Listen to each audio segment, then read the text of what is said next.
हम फिजिक्स में जो आप लोग का स्थिर विद्युत की चैप्टर के हिसाब से हम बांटे थे शुरू में, उसका फर्स्ट चैप्टर आप लोगों के बुक का दिया है विद्युत आवेश तथा क्षेत्र। विद्युत आवेश तथा क्षेत्र एनसीईआरटी के बुक में ये चैप्टर का नाम है। तो आप लोगों को पीछे से सब पढ़ाते जा रहे हैं। तो पिछला टॉपिक में हम आप लोगों को कूलॉम का नियम और एक एग्जाम्पल बताए थे। तो इस टॉपिक में आज हम लोग उदाहरण 1.4 देखेंगे, 1.4 जो एनसीईआरटी बुक में आप लोगों को दिया हुआ है। तो सबसे पहले ये जान लीजिए कि एग्जाम्पल बनाने से पहले उसको समझना बहुत जरूरी है कि ये क्या कह रहा है और किसका कंक्लूजन यानी निष्कर्ष क्या है और हम लोग को क्या निकालना है। जब तक आप लोग जो एग्जाम्पल में न्यूमेरिकल दिया रहता है उसको समझिएगा नहीं, तब तक आप लोगों से एक पॉइंट भी मैथ नहीं बनेगा, क्योंकि ये गणित के साथ साथ इसमें थ्योरी को भी समझना पड़ता है। जो इसमें का कहने का मतलब है कि इसके जो बुक के एक मैथ होता है और इस मैथ में फिजिक्स के मैथ में दोनों में अंतर है। तो सबसे पहले यहाँ पर देखिए कह रहा है क्वेश्चन क्या कि दो विद्युत आवेशों के बीच स्थिर विद्युत बल के लिए कूलाम का नियम। तो कूलाम का नियम आप लोगों को पीछे वाला में हम पढ़ाए थे। यहाँ पर कंक्लूजन के लिए आप लोगों को सबसे पहले समझा देना चाहते हैं कि ये कह रहा है कि दो विद्युत आवेशों के बीच स्थिर विद्युत बल के लिए कूलाम का नियम तथा जैसे दो स्थिर जो आवेश होते हैं उनके बीच किसका नियम लगता है, आवेशों के बीच किसका नियम लगता है, कूलाम का नियम। इसका फॉर्मूला भी कूलाम का नियम का फॉर्मूला भी लिखवाए थे हम, आप लोगों को पता ही है। इसके बाद कह रहे हैं कि दो स्थिर बिंदु द्रव्यमानों के बीच गुरुत्वाकर्षण के लिए न्यूटन का नियम। तो जो चार्ज होते हैं आवेश उनके कुछ द्रव्यमान भी होते हैं, तो उनके द्रव्यमानों के बीच किसका नियम लगता है, तो गुरुत्वाकर्षण का नियम। ब्रह्मांड के किसी भी पिंड के बीच किसका नियम लगता है, ब्रह्मांड में किसी भी पिंड के द्रव्यमान के बीच किसका नियम लगता है, तो न्यूटन का गुरुत्वाकर्षण बल। आप लोग 11वीं क्लास में इसके बारे में डिटेल में पढ़ चुके होंगे। अब इसके बाद कह रहा है कि न्यूटन के नियम दोनों में ही बल, जो दोनों में बल लगता है, जैसे यहीं पर समझने का लॉजिक है। जिस तरह यहाँ पर आप लोगों को हम कंक्लूजन में समझा देना चाहते हैं रफ में ये कह क्या रहा है, ताकि आप लोगों को समझने में परेशानी न हो। ये क्या कह रहा है आप लोग समझिए, पहले इस क्वेश्चन को समझिए। जैसे ये कह रहा है कि एक कूलाम का नियम, तो कूलाम का नियम किसके किसके बीच लगता है, तो ये Q1 एक चार्ज है, इस पर एक मान लीजिए प्लस चार्ज है और एक Q2 है, इस पर माइनस चार्ज है। ये कूलाम का जो बल होता है, ये नियम होता है, इस पर मान लीजिए माइनस चार्ज है। तो इसमें आवेशों के बीच क्या होता है, अट्रैक्शन आवेशों के बीच होता है। किसके लिए बल लगता है, यहाँ पर आवेशों के लिए। किसके लिए बल लगता है, आवेशों के लिए, क्योंकि ये आवेश है। तो आवेशों के लिए काम करता है, आवेश के लिए क्या किसका नियम काम करता है, यही आप लोग को समझना है।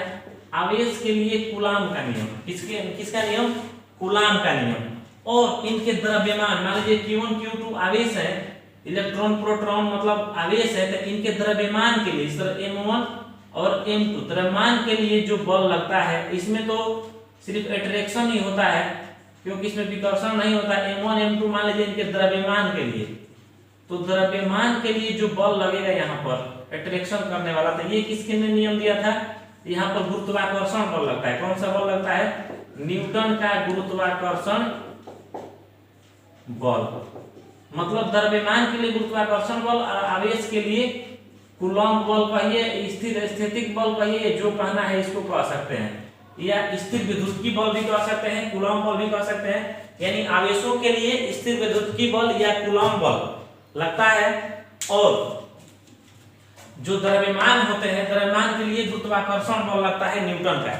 जैसे सपोज दैट, तो यहाँ पर वही चीज कह रहा है जैसे हम आप लोगों को बता रहे हैं। जैसे ये मान लीजिए दो मार्कर है, ठीक है, तो ये मान लेते हैं हम कि ये प्लस चार्ज है और ये माइनस चार्ज है, दोनों पर। इस पर मान लीजिए प्लस का आवेश और इस पर माइनस का, तो ये दोनों के बीच जो बल लगेगा, एक दूसरे को खींचने वाला बल, इन दोनों मार्कर के बीच जो बल लगेगा वो किसका बल होगा, न्यूटन का होगा कि कूलॉम का। तो आप लोग जान ही चुके हैं जो आवेशों के बीच बल लगेगा वो किसका होगा, कूलॉम का। किसका, कूलॉम का। फिर तो यही कह रहा है कि आवेशों और द्रव्यमानों के बीच तो जो बल लगता है आवेशों के बीच, तो उनकी दूरी के r² उसमें सिद्ध करा दूरी के वर्ग के व्युत्क्रमानुपाती होता है। ठीक उसी तरह अब मान लीजिए कि ये इलेक्ट्रॉन प्रोटॉन है, ये इलेक्ट्रॉन ये प्रोटॉन, तो फिक्स है, इनका कुछ द्रव्यमान भी होता होगा। इलेक्ट्रॉन का भी द्रव्यमान आप लोगों को पता है और प्रोटॉन का भी। तो इनके द्रव्यमान के बीच जो बल लगेगा इन दोनों में, अब तो चार्ज के बीच हम लोग समझ गए, तो इनके द्रव्यमान के बीच जो बल लगेगा वो किसका बल लगता है, तो द्रव्यमान के बीच जो बल लगेगा वो होता है न्यूटन का गुरुत्वाकर्षण बल। ठीक है, और दोनों का फॉर्मूला अलग अलग होता है। जैसे हम लोग वही कह रहे हैं कि इन दोनों बलों के परिमाण ज्ञात करके इनकी प्रबलताओं की तुलना की जाए। तो यही कह रहा है कि ये बताना है कि इन दोनों के बीच जो आवेशों के बीच बल लग रहा है वो, और जो द्रव्यमानों के बीच बल लग रहा है वो, यानी न्यूटन बल और कूलम्ब बल में दोनों में कौन मजबूत है, दोनों में कंपैरिजन करना है, दोनों की मजबूती की तुलना करना है। तो फर्स्ट में कैसे तुलना करेंगे, तो इसमें पहला दिया है तुलना करने के लिए इलेक्ट्रॉन तथा प्रोटॉन के लिए, एक इलेक्ट्रॉन और एक प्रोटॉन के लिए, और दूसरा हम लोग कंपैरिजन कब करेंगे, दोनों प्रोटॉन रहेंगे तब। इसके बाद सेकेंड क्वेश्चन, इसी में बी नंबर एक क्वेश्चन दिया है कि इलेक्ट्रॉन तथा प्रोटॉन में पारस्परिक आकर्षण। अब देखिए जो इलेक्ट्रॉन और प्रोटॉन है, तो इनमें जो आकर्षण होगा, तो जिस बल से एक दूसरे को आकर्षण करेंगे उसके त्वरण की अवकलित करना है। जिस बल से एक दूसरे को अपनी ओर आकर्षित करेंगे तो जो त्वरण पैदा होगा इन दोनों के बीच, उसी त्वरण को अवकलित करना है, जिसके लिए हम लोग को यहाँ पर दोनों के बीच की दूरी 1 एंगस्ट्रॉम दिया हुआ है 10 के पावर -10 मीटर, और यहाँ पर MP यानी मास ऑफ प्रोटॉन 1.6 × 10 के पावर -27 kg होता है। आप लोगों को मुझे याद होना चाहिए। और मास ऑफ इलेक्ट्रॉन में यानी इलेक्ट्रॉन का द्रव्यमान 9.11 × 10 के पावर -31 kg। तो ये दोनों का द्रव्यमान दिया है और ये दूरी भी दिया हुआ है। तो इसी के हिसाब से हम यहाँ पर 3 चीज गणना करेंगे। सबसे पहले यहाँ पर दोनों में कौन मजबूत है, उसके लिए इलेक्ट्रॉन प्रोटॉन में एक बार लेंगे, इसके बाद दोनों प्रोटॉन में, मतलब यहाँ पर तुलना करना है किस किस बल के बीच, गुरुत्वाकर्षण बल और स्थिर विद्युत बल के बीच। ठीक है, अब तक ये क्वेश्चन आप लोगों को समझ में आ गया होगा क्या करने के लिए कह रहा है। उसके बाद सेकेंड में त्वरण निकालना है इलेक्ट्रॉन और प्रोटॉन का। ठीक है, अब हम इस क्वेश्चन को बनाएंगे और आप लोग ध्यान से इसको समझिएगा, तभी जाकर क्लियर होगा। भारी क्वेश्चन नहीं है, बस फार्मूला और इलेक्ट्रॉन प्रोटॉन का मान और चार्ज याद रखना है। ठीक है, अब आगे देखते हैं। हाँ, तो अभी हम जो उदाहरण 1.4 है इसको सोल्व कराएंगे। तो सबसे पहले हम लोग को इसमें फर्स्ट में क्या दिया था, 1.4 का जो फर्स्ट था उसमें दिया था एक इलेक्ट्रॉन और एक प्रोटॉन के बीच तुलना करना है कि कौन सा बल मजबूत है, गुरुत्वाकर्षण बल मजबूत है कि स्थिर विद्युतीय बल यानी कूलम्ब बल मजबूत है। तो एक इलेक्ट्रॉन एवं एक प्रोटॉन के लिए, एक इलेक्ट्रॉन और एक प्रोटॉन के लिए यहाँ पर हम लोग कंपैरिजन करेंगे।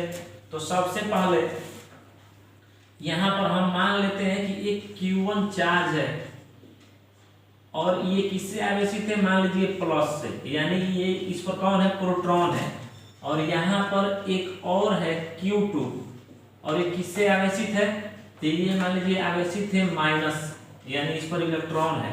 तो इन दोनों के बीच जो बल लगेगा ये कौन सा बल लगेगा, यानी एक दूसरे को क्या करने वाला, एक दूसरे को अट्रैक्टिव करने वाला, ये अपनी ओर खींचेगा और ये अपनी ओर खींचेगा। इन दोनों के बीच जो बल लगेगा वो अट्रैक्शन बल होगा, एक दूसरे को खींचने वाला। और दोनों के बीच की दूरी क्या है, r है। क्या है, दोनों के बीच की दूरी क्या है, r। ठीक है, तो अब यहाँ पर दो चीज ध्यान देनी है कि दोनों का कुछ न कुछ आवेश होता है और कुछ न कुछ द्रव्यमान होता है। तो इलेक्ट्रॉन पर उपस्थित आवेश यहाँ पर हम लोग लिखेंगे, यहाँ पर मैथमेटिकल ढंग से बनाना है तो लिखना पड़ेगा ही। तो लिखेंगे इलेक्ट्रॉन पर उपस्थित आवेश। तो इलेक्ट्रॉन पर उपस्थित आवेश कितने होते हैं, तो आप लोग को पता ही है कि माइनस में होते हैं, माइनस का काम करते हैं। आवेश टोटल होता है 1.6 × 10 के पावर -19 कूलम्ब। ठीक है, सी से लिखा जाता है। और इलेक्ट्रॉन का द्रव्यमान कितना होता है, यहाँ पर हम लोग लिखेंगे इलेक्ट्रॉन का द्रव्यमान। तो इलेक्ट्रॉन का द्रव्यमान कितना होता है आप लोग रूप में दिया भी है और इस पर याद भी होना चाहिए। तो 9.11 गुणे 10 के पावर -31 kg, ये किसका होता है? इलेक्ट्रॉन का। इसके बाद हम लोग इलेक्ट्रॉन का इसका तो काम हो गया, चार्ज भी लिख लिए और द्रव्यमान भी लिख लिए। इसके बाद हम लोग लेंगे प्रोटॉन का, क्योंकि इसमें प्लस वाला भी है। तो प्रोटॉन पर कितना आवेश होता है भाई? चार्ज। तो प्रोटॉन पर उपस्थित आवेश, ये सब आप लोग को याद होना चाहिए। नहीं याद होगा तो फिर साइंस पढ़ने का कोई मतलब नहीं है। कुछ ऐसे पॉइंट होते हैं जिनको याद करना पड़ता है, तभी ये समझ में आएगा। भले देखिए यहाँ पर इस पर भी उपस्थित उतना ही चार्ज होता है, लेकिन बिहेवियर ये कैसा करता है? बर्ताव करता है प्लस का। तो बर्ताव से नहीं लेना है, सिर्फ चार्ज को यहाँ पर डिनोट करना है, गुण यहाँ पर नहीं दर्शाना है। ठीक है, तो ये हो गया 1.6 गुणे 10 के पावर -19 कूलम। और फिर लिखेंगे प्रोटॉन का द्रव्यमान। तो प्रोटॉन का द्रव्यमान बताइए, आप याद होगा तो कितना होता है? तो ये होता है प्रोटॉन का द्रव्यमान होता है 1.67 गुणे 10 के पावर -27 या 27 kg।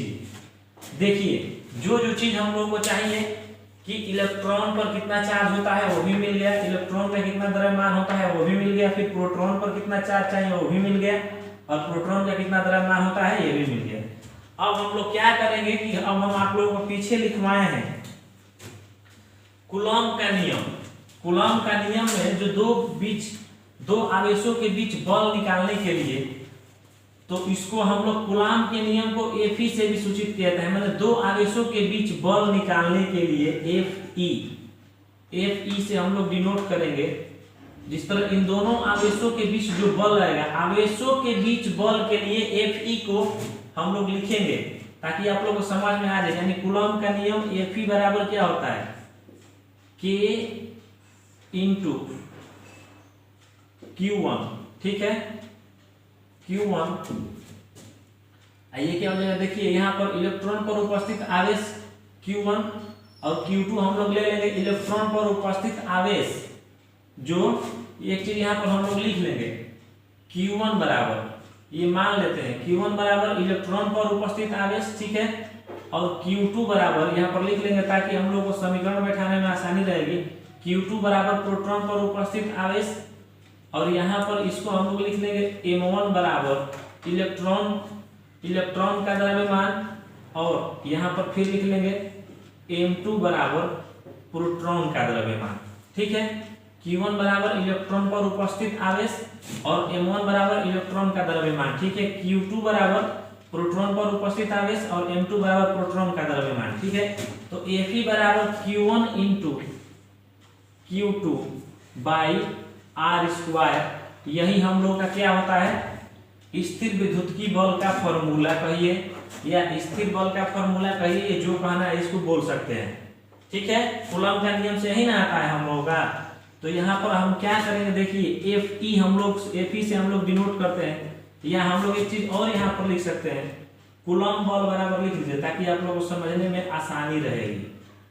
कूलॉम बल, इसको कूलॉमी बल लिख लीजिए ताकि आप लोगों को प्रॉब्लम नहीं होगा। कूलॉम बल बराबर Fe से डिनोट किया जाएगा इसको। तो Fe बराबर K × Q1 × Q2 बटा में R²।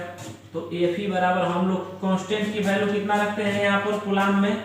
तो 9 गुणे 10 के पावर 9।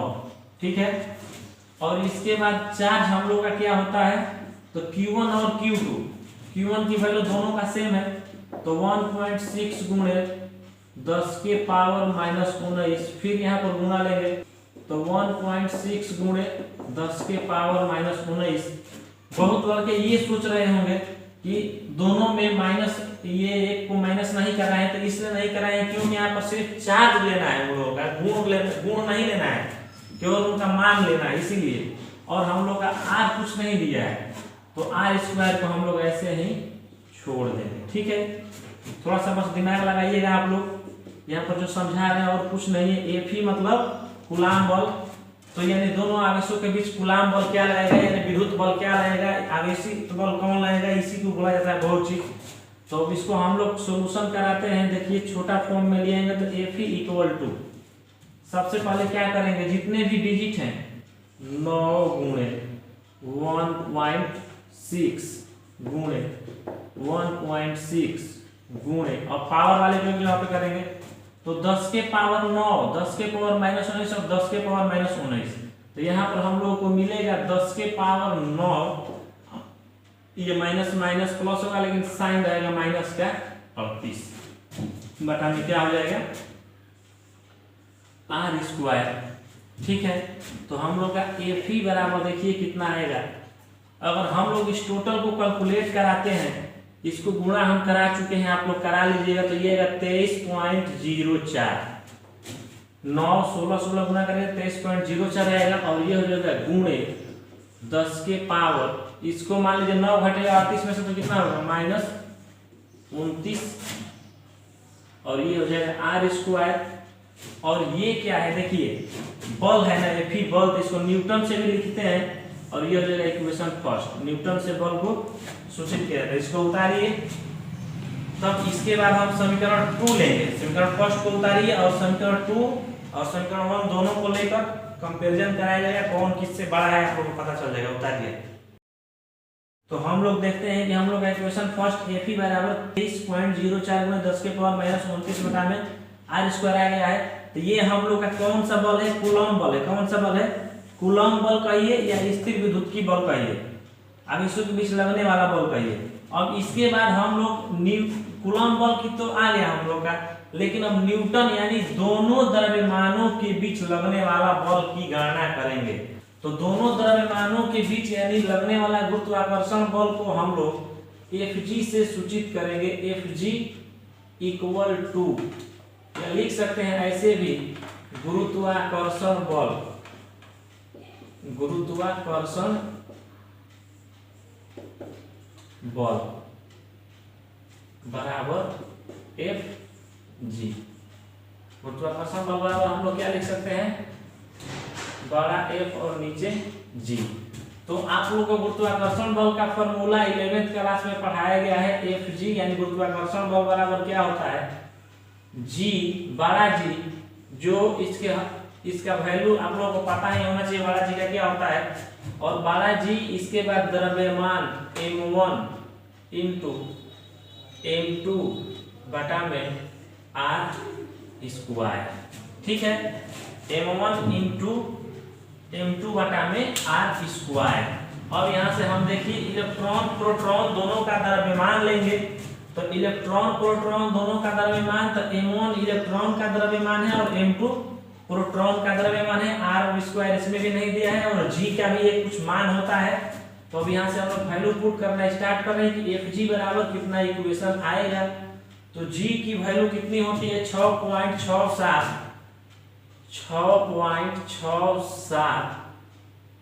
गुणे 10 के पावर माइनस 11 की g का मान होता है।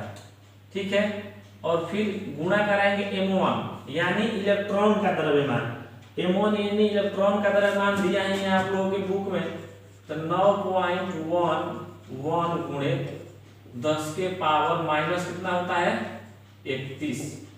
इसके बाद प्रोटॉन का द्रव्यमान हम लोग का कितना होता है, तो 1.67 गुणे 10 के पावर माइनस 27, और बटा में आर स्क्वायर हम लोगों का कुछ भी नहीं है, तो आर स्क्वायर को हम लोग वैसे ही क्या लिख देंगे, आर स्क्वायर। ठीक है, अब देखिए यहाँ पर हम लोग फिर कैलकुलेट कराएंगे। तो जब यहाँ पर हम लोग कैलकुलेशन कराते हैं तो Fg इक्वल टू देखिए कितना आएगा। अब क्या करेंगे, सबसे पहले अंक को एक जगह पर ले लेंगे, 6.67 गुणे 9.11 गुणे 1.67 गुणे, अब देखिए इस सबको जोड़ेंगे तो कितना आएगा, इस सबको जोड़ेंगे तो ये मान लीजिए जोड़ लिए 7 1 8 8 1 10 के पावर, देखिए 7, क्योंकि माइनस माइनस प्लस और फिर माइनस माइनस क्या हो जाएगा प्लस, पावर जुट जाएगा, तो 7 1 8 1 9, ठीक है 9 हो गया। फिर यहाँ से इसको जोड़ेंगे 3 2 5 और 5 1 कितना हो जाएगा 6, यानी माइनस हम लोग का कितना आ गया 10 के पावर माइनस 69। एक बार और कर लीजिएगा, 5 1 6 1 7 1 8 1 9, ठीक है, और 3 2 5 1 -6, ठीक है, बटा में ये क्या हो जाएगा r²। अब यहाँ पर हम लोग लेते हैं तो FG का कैलकुलेशन कराएंगे, तो ये गुणा इस तीनों को कराइएगा तो आएगा 110.475 समथिंग ऐसे ही आता है, और गुणे 10 के पावर माइनस 69 और नीचे हो जाएगा r²। ये हो जाएगा हम लोग का इक्वेशन सेकेंड। अब देखिए यहाँ पर एक चीज आप लोग को समझना है, हम लोग का इक्वेशन फर्स्ट यानी FE ये कौन सा बल है तो कूलॉम बल, ठीक है, यानी आवेशों के बीच लगने वाला बल इक्वेशन फर्स्ट से हम लोग का इतना न्यूटन आ गया। और गुरुत्वाकर्षण बल भी हम लोगों का दोनों आवेशों के बीच दोनों पैमानों के बीच लगने वाला गुरुत्वाकर्षण बल भी इतना आ गया। तो अब यहाँ पर हम लोग क्या करेंगे, इक्वेशन फर्स्ट और सेकेंड से FE बटा में FG करा लेंगे। यहाँ पर हम लोग लिख सकते हैं समीकरण 1/2, क्योंकि कंपैरिजन कराने के लिए भाग कराना पड़ेगा, क्योंकि जब तक भाग नहीं कराएंगे तब तक कंपैरिजन हम लोगों का नहीं होगा। तो देखिए यहाँ पर जब भाग हम लोग करा रहे हैं तो कितना आ रहा है, तो ये तो सबसे पहले हम लोग लिखेंगे समीकरण फर्स्ट हम लोग का क्या है FE, क्या है समीकरण फर्स्ट यहाँ पर FE, यहाँ पर हम लोग लेंगे FE बटा में FG इक्वल टू, ठीक है। अब हम लोग का 23.04 FE की वैल्यू है, यहाँ पर लेंगे 23.04 गुणे 10 के पावर माइनस 29 बटा में r²। ये हम लोग किसकी वैल्यू है FE की। अब हम लोग नीचे लेते हैं किसकी FG की, इसकी FG की, यहाँ पर थोड़ा सही ढंग से लिखने के लिए हम मिटा दिए हैं FE बटा में FG। अब नीचे हम लोग FG की लेंगे, वैल्यू पुट करेंगे यहाँ पर, तो FG की वैल्यू कितना है यहाँ पर देख रहे हैं आप लोग, तो 110.475 गुणे 10 के पावर माइनस 69 और बटा में क्या हो जाएगा r², ठीक है। अब r² से r² हम लोग का क्या हो जाएगा कैंसिल। तो यहाँ पर हम लोग इधर देखेंगे, उधर जगह नहीं होने के कारण हम इसको इधर देखते हैं, पहले उसको उतना डिनोट कीजिए तब इसको इधर हम बताएंगे, उतार लीजिए पहले उसको, कैलकुलेशन आराम से किया जाएगा। अब यहाँ से हम लोग जगह नहीं होने के कारण इधर अब इसका कैलकुलेशन कराएंगे। इस साइड में आते हैं तो देखिए हम लोग क्या क्या बच रहा है वहाँ पर, तो उसी को यहाँ पर लेकर और कैलकुलेशन कराएंगे। ये हम लोग का बच रहा है FE बटा में FG इक्वल टू, देखिए ऊपर कितना बचा है 23.04 गुणे 10 के पावर 23 पॉइंट, ये ऊपर वाला भाग आ रहा तो कट गया, 23.04 गुणे 10 के पावर माइनस 29, 10 के पावर माइनस 29। और नीचे हम लोग को क्या मिला है, तो नीचे आया है 110.475, या 2 अंक तक भी ले सकते हैं, गुणे 10 के पावर माइनस 69, 10 के पावर कितना है हम लोग का -69, ठीक है। अब क्या करेंगे कि सबसे पहले पावर वाले जो अंक है उनको हम लोग कैलकुलेट करा लेते हैं, ताकि गुणा भागा कराने में आसानी रहेगी।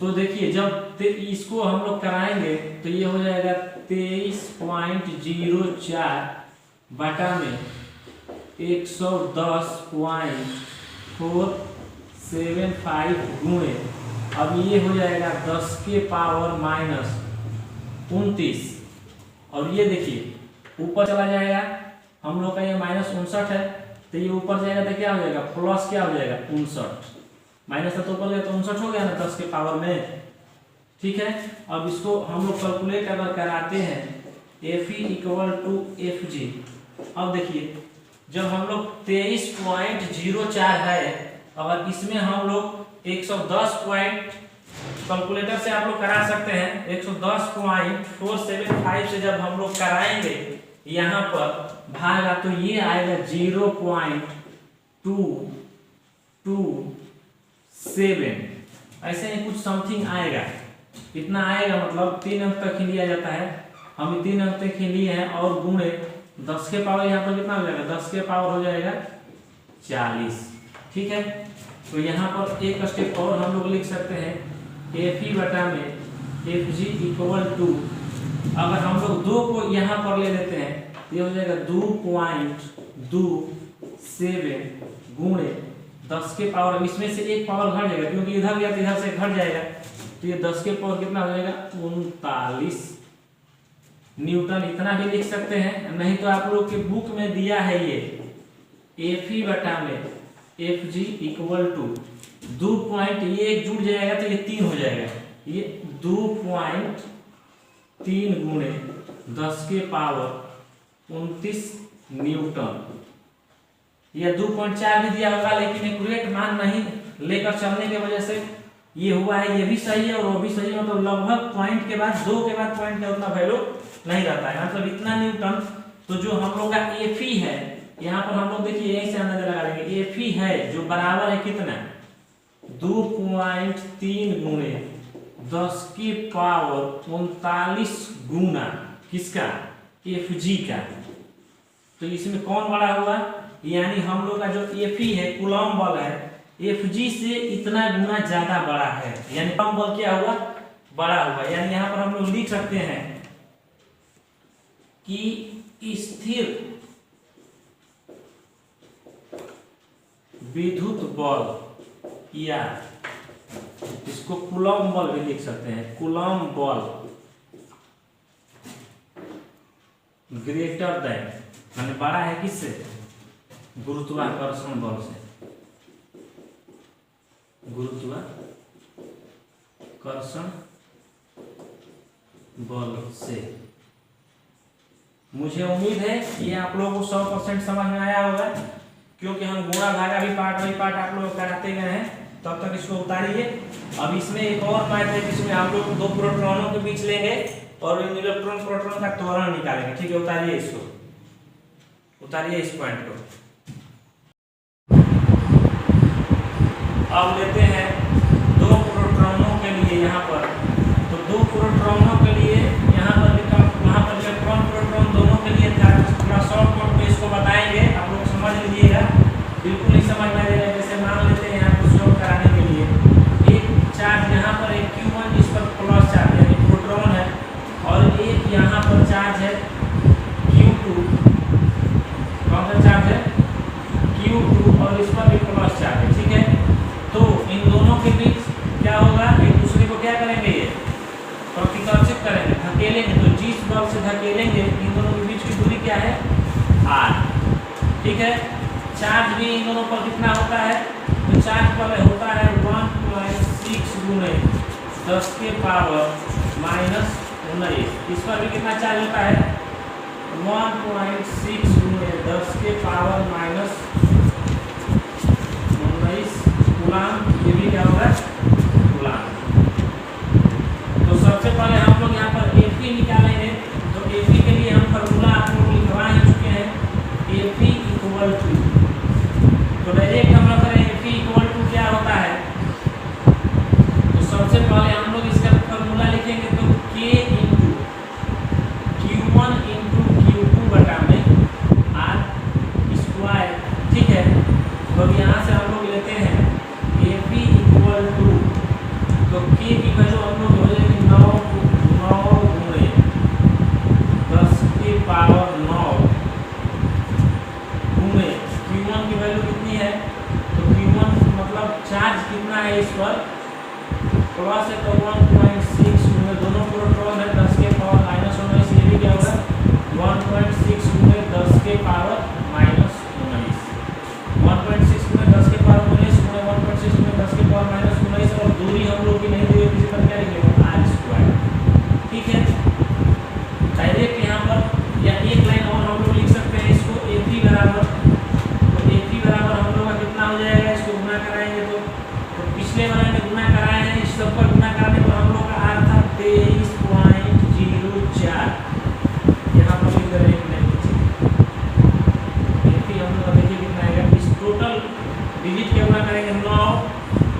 गुणे 1.6 गुणे 1.6, तो हम लोग को आएगा 23.04 गुणे 10 के पावर कितना आया था, 10 के पावर 19 19 38 हो जाएगा, और उसमें से -9 यानी कितना हो जाएगा -29 बटा में r स्क्वायर। ये हम लोग अब आया था इक्वेशन फर्स्ट, ये हो गया FE।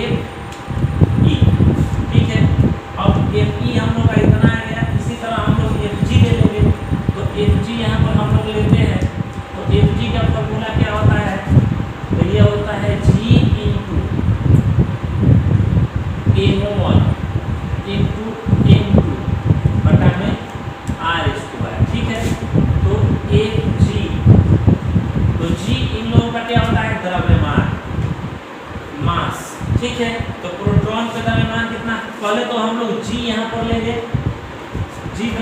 G जो होता है इस सार्वत्रिक, ये हर कांस्टेंट है इसका, तो अब इसका G की वैल्यू कितना होता है हम लोगों को, तो G की वैल्यू होता है 6.67 गुणे 10 के पावर -11। M1 और M2, M1 मतलब इसका द्रव्यमान Q1 का, तो Q1 मतलब प्रोटॉन का द्रव्यमान कितना होता है, तो 1.67 गुणे 10 के पावर कितना होता है माइनस, प्रोटॉन है तो 10 के पावर -27। ठीक है, फिर M2 मान लीजिए इसका द्रव्यमान, ये भी प्रोटॉन है, दोनों प्रोटॉन के बीच में रहा है, तो इसका द्रव्यमान में सेम होगा 1.6 गुणे 10 के पावर 1.67 गुणे 10 के पावर -27। तो दोनों का द्रव्यमान ले लेंगे, ये हो जाएगा गुणा में 1.67 गुणे 10 के पावर -27 गुणे 1.67 गुणे 10 के पावर -27 बटा में r स्क्वायर। थोड़ा इधर हम इसका कैलकुलेशन करा लेते हैं FG का, तो FG का अगर कैलकुलेशन कराएंगे तो यहाँ पर देखिए हम लोग का FG इक्वल टू, FG का अगर हम लोग यहाँ पर कैलकुलेशन कराएंगे तो देखिए FG इक्वल टू कितना होगा आप लोगों को, तो सबसे पहले हम 6 जितने डिजिट हैं उनको गुणा करा देते हैं, तो ये हो जाएगा 6.67 गुणे, इसके बाद डिजिट कितना है 1.67, इसके बाद फिर हम लोग का कितना है 1.67, ये हो जाएगा 1.67 गुणे 10 के पावर, देखिए कितना होगा 10 के पावर, ये 27 है -27 से -27 54 हो जाएगा, और 11 यानी गुणे हो जाएगा 10 के पावर। देखिए सबसे पहले -11 है, और माइनस यहाँ पर प्लस होगा, ये माइनस क्या हो जाएगा यहाँ पर 54 बटा में क्या हो जाएगा हम लोगों का r स्क्वायर। तो यहाँ पर FG देखिए, इस टोटल का अगर गुणा आप लोग कराइएगा कैलकुलेटर से, तो इस टोटल का गुणा आएगा 18.60, ऐसे ही कुछ समथिंग आएगा 18.60। इसके बाद इस तीनों का गुणा कराने के बाद, और ये कितना हो जाएगा 10 के पावर हम लोगों का, ये हो जाएगा देखिए 4, ये हो जाएगा 65 -65 बटा में r स्क्वायर। ये हो गया हम लोग का इक्वेशन सेकेंड। ठीक है, और यहाँ पर देखिए दोनों इक्वेशन फर्स्ट और सेकेंड आ जाए। इक्वेशन फर्स्ट हम लोग का कितना आया है, FG बराबर आया है इतना, और सेकेंड नंबर कितना है FG बराबर आया है इतना, और समीकरण 1 और 2 को ले ले, और इसको क्या करा देंगे यहाँ पर डायरेक्ट यहाँ पर हम करा सकते हैं। देखिए समीकरण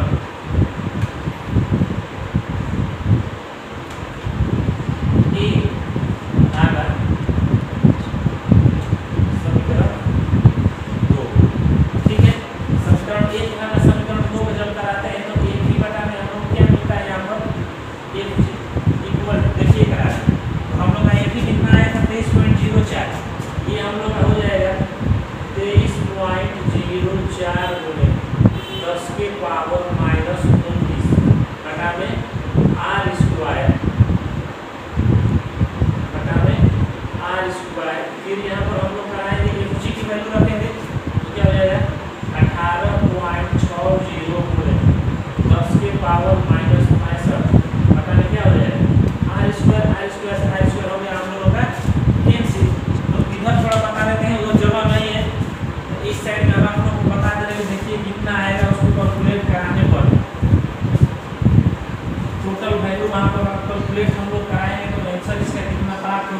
दो प्रोटॉनों के बीच कितना बल लगेगा उसी को कैलकुलेट करना है।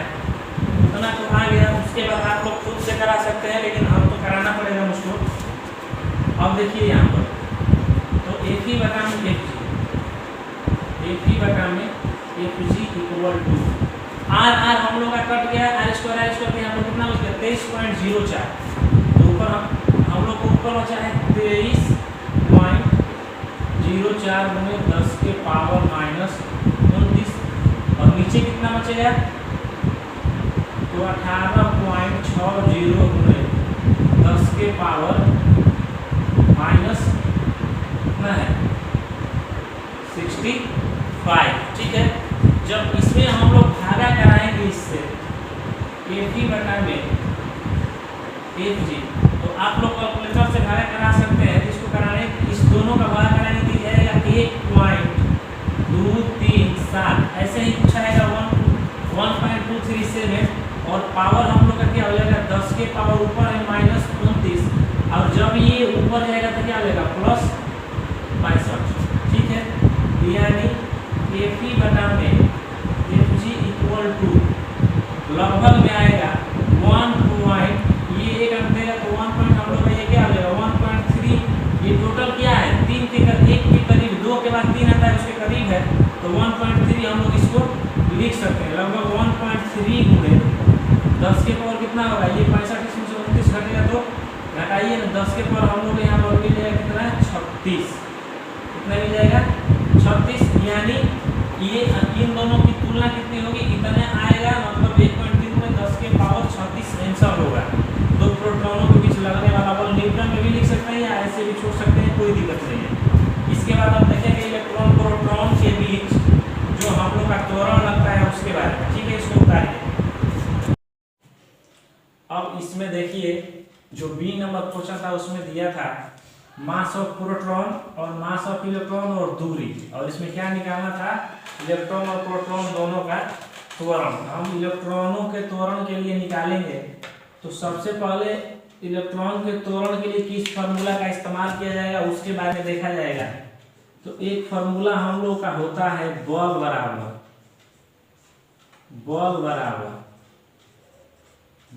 क्या होता है द्रव्यमान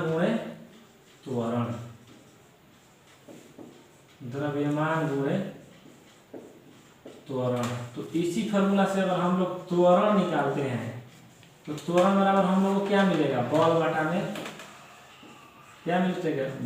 में द्रव्यमान। मतलब यहाँ पर दो इलेक्ट्रॉनों के बीच लगने वाला बल और द्रव्यमान में भागा कराएंगे तो हम लोग को त्वरण मिल जाएगा। तो यहाँ पर सबसे पहले तो हम लोग को बल चाहिए, दो इलेक्ट्रॉनों के बीच लगने वाला बल। तो एक चीज जान लीजिए, इलेक्ट्रॉन और प्रोटॉन दोनों के बीच पीछे हम बल निकाल चुके हैं। जितने दो इलेक्ट्रॉनों के बीच बल लगेंगे उतने ही बल दो प्रोटॉनों के बीच भी लगेंगे। उनमें क्या होगा कि पॉजिटिव में रहेंगे और इसमें क्या होंगे निगेटिव में होंगे।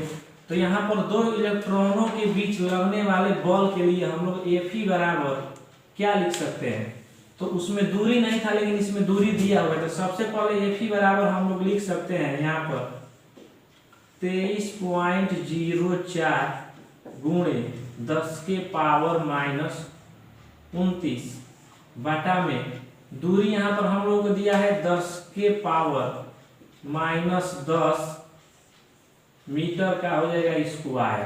ठीक है, अगर एक लाइन और इसको हम लोग कैलकुलेशन करा लेते हैं तो यहीं पर करा ले रहे हैं, देखिए कितना आएगा हम लोग, या नीचे करा दें